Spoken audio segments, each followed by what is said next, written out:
जनता party जो एक है वो एक वॉशिंग मशीन है, और उस वॉशिंग मशीन में जितना भ्रष्टाचार करिए, उस वॉशिंग मशीन के अंदर एक बार जाके निकल जाइए, आप सफेद हो गए। माननीय तेजस्वी यादव जी पर कार्रवाई हो रही है, वो दबाव बनाने के लिए कार्रवाई हो रही है। नमस्कार, मैं हूं अमित और आप देख रहे हैं आंखें न्यूज 24। देश के सबसे बड़े मुस्लिम धार्मिक संस्था और इदारा खानकाह रहमानी में आयोजित एक स्वागत समारोह में भाग लेने जदयू के राष्ट्रीय अध्यक्ष ललन सिंह पहुंचे, जहां उन्होंने बिहार, झारखंड, उड़ीसा के अमीर शरीयत हजरत मौलाना अहमद वली फैजल रहमानी से मुलाकात की। वहां आयोजित स्वागत समारोह को संबोधित करते हुए उन्होंने कहा कि आज समूचा मुल्क बहुत खराब दौर से गुजर रहा है। समूचे देश में बेरोजगारी एक बड़ी समस्या है। देश की अर्थव्यवस्था चौपट है, इस पर केंद्र सरकार का कोई ध्यान नहीं है। केंद्र की भाजपा सरकार आज सिर्फ देश का सद्भाव बिगाड़ने और देश में धार्मिक उन्माद फैलाने का लगातार प्रयास कर रही है। आइए आपको सुनवाते हैं और क्या कुछ कह रहे हैं ललन सिंह। हजरत के शुक्रगुजार है कि उन्होंने आज हमको इस खानकाह रहमानी में आने का निमंत्रण दिया, और ये सौभाग्य मुझे प्राप्त हुआ। हम इसके लिए उनके प्रति शुक्रिया अदा करते हैं, हम उनका शुक्रगुजार हैं। आज हम लोग यहाँ बैठे हैं जब मुल्क बहुत खराब दौर से गुजर रहा है। मुल्क बहुत ही खराब दौर से गुजर रहा है, जिसकी हम और आप कल्पना भी नहीं कर सकते। मुल्क में कोई काम नहीं है, मुल्क में कोई सरकारें बनती है, वो सरकार बनती है जनता के हित में काम करने के लिए, जनता के फायदे के बारे में सोचने के लिए, जनता के हित और अहित को ध्यान में रखते हुए कानून बनाने के लिए। लेकिन कुछ नहीं, 9 साल हो गया और 10 साल होने जा रहा है, कोई काम नहीं। सिर्फ एक ही काम हुआ, बात को कितना बनाया जाए और इस देश के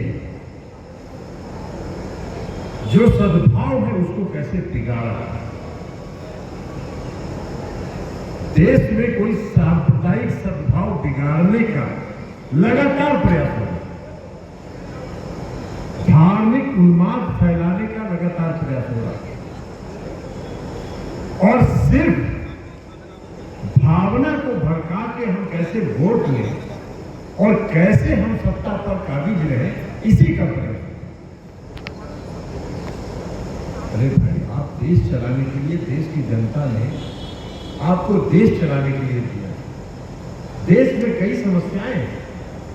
आज देश सबसे बड़ी समस्या महंगाई से जूझ रही है। आज देश में सबसे बड़ी समस्या बेरोजगारी है, सबसे बड़ी समस्या गिरती अर्थव्यवस्था है।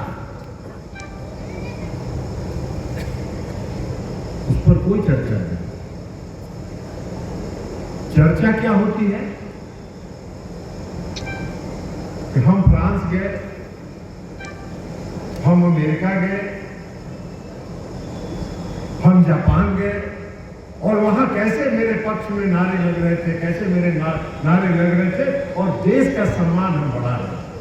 अरे, देश का सम्मान बढ़ता है देश की समस्याओं को समाप्त करने से। देश का सम्मान बढ़ता है देश के लोगों में अमन चैन होने से। देश का सम्मान होता है आपसी भाईचारे से। ये देश किसी एक का नहीं है, यह देश किसी एक का नहीं है। यह देश हिंदू का भी है, यह देश मुसलमान का भी है, यह देश सिख का भी है, और यह देश ईसाइयों का भी है। और इस देश पर सबका समान अधिकार है, सबको सम्मान के साथ जीने का हक है। सबके फायदे के लिए सरकार को कानून बनाना चाहिए, वो नहीं है। इसलिए बहुत खराब दौर से और हो क्या रहा है, जितनी संवैधानिक संस्थाएं हैं, जो कॉन्स्टिट्यूशनल अथॉरिटीज है, उन पर कब्जा करके उसका कैसे अपने विरोधियों के खिलाफ, अपने खिलाफ के लोगों के खिलाफ उसका इस्तेमाल कैसे करके देश में भय और आतंक फैलाए। आज देश का इतिहास बदला जा रहा है, देश को इतिहास बदलने की कोशिश हो रही। आप करें कि खानका रामानी साहब का जो ये खानका है, इसकी आजादी की लड़ाई में योगदान रहा है, और आज जिनको आजादी की लड़ाई से कोई मतलब नहीं रहा, जिनका एक कदम भी आजादी की लड़ाई में नहीं पड़ा है, वो आज आजादी का भी इतिहास बदल। मानना दूसरा है, इनका मानना है कि भारतीय जनता पार्टी जो एक है वो एक वॉशिंग मशीन है, और उस वॉशिंग मशीन में जितना भ्रष्टाचार करिए, उस वॉशिंग मशीन के अंदर एक बार जाके निकल जाइए, आप सफेद हो गए। इसलिए हम साथियों आपसे ये आग्रह करने वाले आए, और हमको मौका मिला है, इसलिए हम आपसे आग्रह करें इस राज्य के, इस देश के सांप्रदायिक सद्भाव, सामाजिक सद्भाव से हम लोगों को बच के रखें। ये बहुत छुट्टी काटने का कोशिश करेंगे, ये बहुत छुट्टी काटने का कोशिश करेंगे, लेकिन उससे थोड़ा सा बर्दाश्त कर लेना है। छुट्टी काटे तो थोड़ा सा दर्द होगा, लेकिन थोड़ा सा बर्दाश्त करना है, इनका ये चलेगा, और समय आने पर इनका हिसाब चुकता किया जाएगा, और इनका हिसाब चुकता होगा और आपका समर्थन रहेगा तो इनका जरूर हिसाब चुकता होगा। लोकतंत्र नहीं है। अगर इस बार आ गए, आप ये जान लीजिए, अगर इस बार ये आ गए तो इस देश में चुनाव नहीं होगा, इस देश में चुनाव नहीं करेंगे, सारे लोकतंत्र अपने नाम कर लेंगे।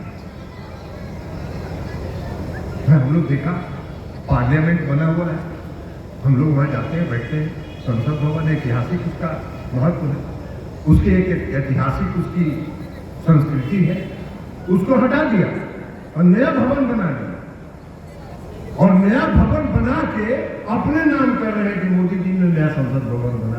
इतिहास अपने नाम करना चाहिए, ये सारे इतिहास को बदलना चाहिए। तो इसलिए साथियों हम आपसे आग्रह करने वाले हैं, आज कोई लंबी तकलीफ देने के लिए नहीं आए, हम सिर्फ आपसे आग्रह करने के लिए आए हैं कि हम सबों को बिहार में और देश में सामाजिक सद्भाव, सांप्रदायिक सद्भाव को कायम रखना है, आपसी भाईचारे को कायम रखना है, आपसी मिल्लत को कायम रखना है। हिंदू हो, मुसलमान हो, सिख हो, ईसाई हो, सभी ऊपर वाले की प्रेम। अगर आपने अभी तक हमारे चैनल को सब्सक्राइब नहीं किया है तो हमारे चैनल को जल्द से जल्द सब्सक्राइब करें, लाइक करें, शेयर करें और कमेंट करें। क्या आप पत्रकारिता के क्षेत्र में अपना कैरियर बनाना चाहते हैं? तो आज ही Royal Ashoka Institute of Mass Communication and Journalism में अपनी जगह सुनिश्चित करें। आर्यभट्ट ज्ञान विश्वविद्यालय पटना से मान्यता प्राप्त 100% प्लेसमेंट के साथ royal Ashoka Institute of Mass Communication and journalism नामांकन जारी है। हमारा पता है DS/16 गायत्री मंदिर के समीप, कंकड़ बाग, पटना 8,20,000। आप हमें संपर्क भी कर सकते हैं।